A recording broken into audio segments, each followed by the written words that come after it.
கையால குடுக்கற எதையும் தொட்டு வாங்குற இடத்துல இந்த சாமுண்டீஸ்வரி இல்ல. வீணா என் டைம் வேஸ்ட் பண்ணாம கிளம்பு. சாமுண்டீஸ்வரி, நீ தப்பா நினைச்சுக்கிட்ட. கிஃப்ட்னா நான் உனக்கு கொடுக்கிற அன்பளிப்பு கிடையாது. இது ஒரு உண்மையை சொல்ற விஷயம். அதனால இந்த மாதிரி எடுத்தறிஞ்செல்லாம் பேசக்கூடாது. இது என்னன்னு நீ அவசியம் பிரிச்சு பார்க்கணும். நீ கொண்டு வந்த எதையும் பார்க்க நான் விரும்பல. போய்கிட்டே இரு. சாமுண்டீஸ்வரி, உனக்கு கோவம் இருக்கிற அளவுக்கு விவரம் பத்தலையே. ஏய், யார்கிட்ட என்ன பேசிட்டு இருக்க? இவ்ளோ தூரம் தேடி வந்து உன்கிட்ட உன்னை காட்டணும்னு ஆசைப்படுறேன்னா அதோட இம்பார்ட்டன்ஸ் என்னன்னு உனக்கு தெரிய வேண்டாமா? உனக்கு நல்லது செய்யதான் இந்த கிஃப்டையே நான் கொண்டு வந்திருக்கேன். அது என்ன ஏதுன்னு பார்க்காமலே திரும்ப கொண்டு போக சொன்னா எப்படி? சாமுண்டீஸ்வரி, இது உனக்கான பொருள்.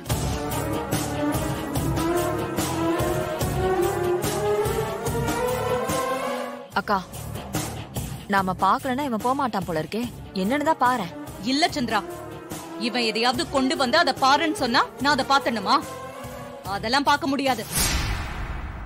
அப்படி இல்லக்கா, இப்ப நாம இத பாக்காம திருப்பி அனுப்பிட்டோன்னு வை. அதுக்கப்புறம் அது என்னவா இருக்கும், நல்ல விஷயமா கெட்ட விஷயமானு, இல்ல ஏதாவது பிரச்சனை இருக்கான்னு அப்படின்னு ஒரு கேள்வி மனச போட்டு உறுத்திக்கிட்டே இருக்கும். அதுக்கு நீ பாக்கலன்னா விடு, ஆனா நான் பாக்கலாம் இல்லையா? பார்த்து என்ன விஷயம் தெரிஞ்சுக்கிறதா நல்லது. நானாவது பாக்குறேனே.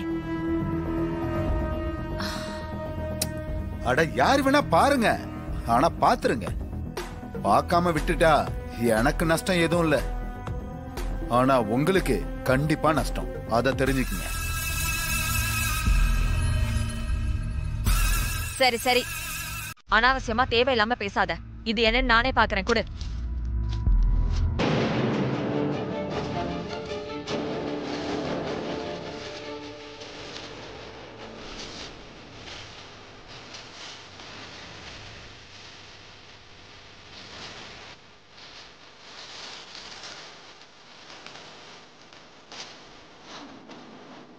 அக்கா, இங்க பாரு.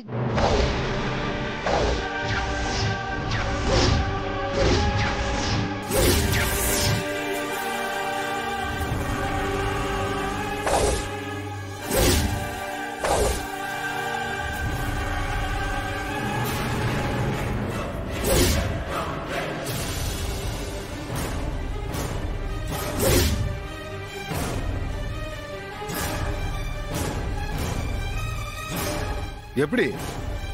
நான் கொடுத்த கிஃப்ட் சூப்பரா இருக்குல்ல? அக்கா, நான் சொல்றப்பெல்லாம் நீ நம்பல. இப்ப பாத்தியா, இவன் தான் அந்த கிழவியோட பேருன்னு உறுதி ஆயிடுச்சு. தாத்தா பாட்டியோட எப்படி போஸ் கொடுத்துட்டு இருக்கான்னு பாத்தியா? இந்த எவிடன்ஸ் ஆது நீ நம்புவியா இல்ல மாட்டியா? ஏய், இந்த போட்டோ உனக்கு எப்படி கிடைச்சது? இந்த போட்டோ எப்படி கிடைச்சதுன்றதா முக்கியம்? போட்டோல இருக்கிற விஷயம் தான் முக்கியம். உன்னோட பெரிய பிரச்சனை என்னன்றது தெரியுமா சாமுண்டீஸ்வரி? உன்ன நீ பெரிய புத்திசாலின்னு நினைச்சுக்கிட்டு இருக்க, ஆனா நீ அந்த அளவுக்கு புத்திசாலி கிடையாது. நீ நம்பி நம்பி ஏமாந்துகிட்டு இருக்க. ஏய், தேவையில்லாம வார்த்தையை விடாத. ஒழுங்கா பேசு. யார் வீட்டுல நிக்கிறேன்னு தெரியுது இல்ல? அவ்வளவுதான் சொல்லிட்டேன். நான் ஒன்னும் தப்பா சொல்லலையே. இப்ப பாரு, நீ ரொம்ப நம்புற உன் மாப்ள உன்னை எப்படி ஏமாத்திருக்கான் பாத்தியா? அவன் தான் அந்த கிழவியோட உண்மையான பேரன்.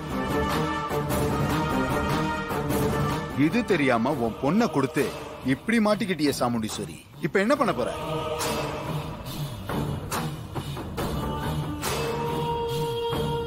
ஐயோ மாமா, போச்சு மாமா, எல்லாமே போச்சு. போட்டோ எவிடன்ஸோட சகல வசமா மாட்டிக்கிட்டாரு. அடுத்து என்ன நடக்குமோ ஏது நடக்குமோன்னு பயமா இருக்கு மாமா. இதுல நாம வேற கூட்டு கலவணியா இருந்திருக்கோம். பனிஷ்மெண்ட் நமக்கு ஹெவியா இருக்குமோ? மாப்பிள, இந்த மேட்டர்ல இவன் இப்படி ஒரு ஆதாரத்தை கொண்டு வருவான்னு நம்ம கொஞ்சம் கூட யோசிக்கலையே. அக்கா, இத்தனை நாளா நீ நம்பல, ஆனா இப்ப எல்லாமே வெட்ட வெளிச்சமாயிடுச்சு. இனிமே அவன் ஒரு நிமிஷம் கூட இந்த வீட்டுல இருக்க கூடாது. எவ்வளவு தைரியம் இருந்தா இவ்வளவு நாளா நம்ம எல்லாரும் ஏமாத்திட்டு இருந்திருப்பான். இவனை நம்பி கம்பெனி நிர்வாகத்தை எல்லாம் நீ கொடுத்து வச்சிருக்க. இப்ப என்னாச்சு பாத்தியா? கொஞ்சம் வாயை மூடிக்கிட்டு சும்மா இருக்கியா? உன்ன மாதிரி அவசரப்பட்டு எந்த முடிவுக்கும் வர நான் விரும்பல. 2 தடவை உன்னால நான் அசிங்கப்பட்டது போதும். இனிமே திருப்பி அந்த மாதிரி தப்பு நடக்க கூடாது. அக்கா என்னக்கா சொல்ற? கண்ணு முன்னாடி இந்த போட்டோ இருக்கு. போட்டோங்கிறது எவ்வளவு பெரிய ஆதாரம். இத கூட நீ நம்ப மாட்டியா? இல்ல, இத உடனே முழுசா நம்பிட முடியாது. அப்படி நம்பவும் கூடாது. மாப்பிளைய பத்தி எனக்கு நல்லாவே தெரியும். அவர் விஷயத்துல நான் எதையுமே தீர விசாரிக்காம ஒரு முடிவுக்கு வரவே மாட்டேன்.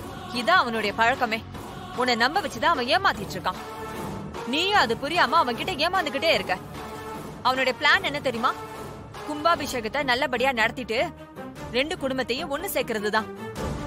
அக்கா, ஊருக்கே பெரிய மனுஷியா இருக்க, உனக்கே இந்த விஷயம் புரியவே மாட்டேங்குதுன்னு எனக்கு புரியவே இல்ல. நான் எல்லாத்தையும் யோசிச்சுட்டு தான் அமைதியா இருக்கேன். இந்த போட்டோல இவன் ஏதாவது ஃப்ராடத்தனம் பண்ணிருந்தாலும் பண்ணிருப்பான்.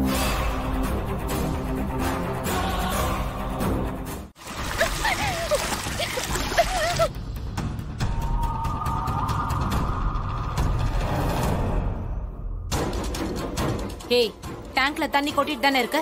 ஆமா, கொட்டிட்டு தான் இருக்கு மேடம். சரி, இப்படியே விட்டோம்னா இன்னும் கொஞ்ச நேரத்துல மூழ்கிடுவாளா? ஆமா மேடம், சுத்தமா மூழ்கிடுவா.